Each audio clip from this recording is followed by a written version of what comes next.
Takot ka bang magpa-check up dahil sa gastusin o walang health card? Huwag ka na mangamba, sagot yan ng Universal Healthcare. Ano nga ba ang Universal Healthcare?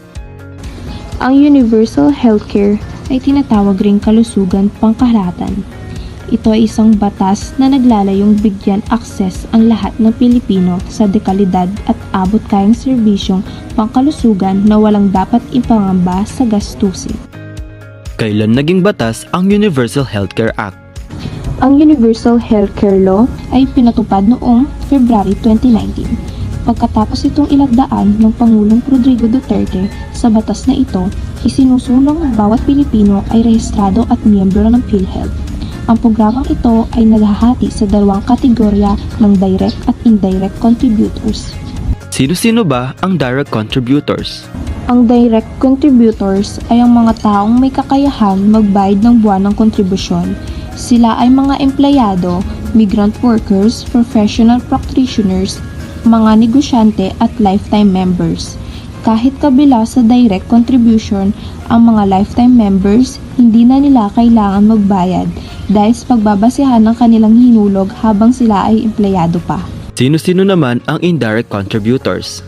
Ang mga indigent members, senior citizen at PWDs naman ang mga indirect contributors. Hindi na nila kailangan pang magbayad ng contribution dahil sa tulong ng pamahalaan at direct contributors. No-ano ang mga benepisyo ng Universal Healthcare?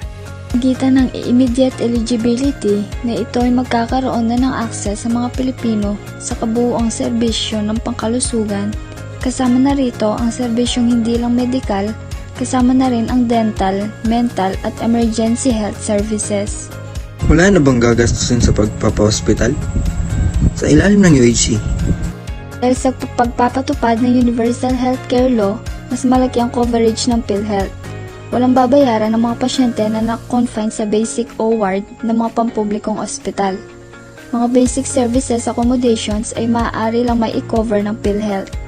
Ibig sabihin, ang sasakupin lang ng UHC ay ang mga serbisyong ginagamit ng mga pasyente na bukas para sa publiko, tulad ng libreng pagkain at libreng higaan sa isang pampublikong kwarto o ward sa ospital.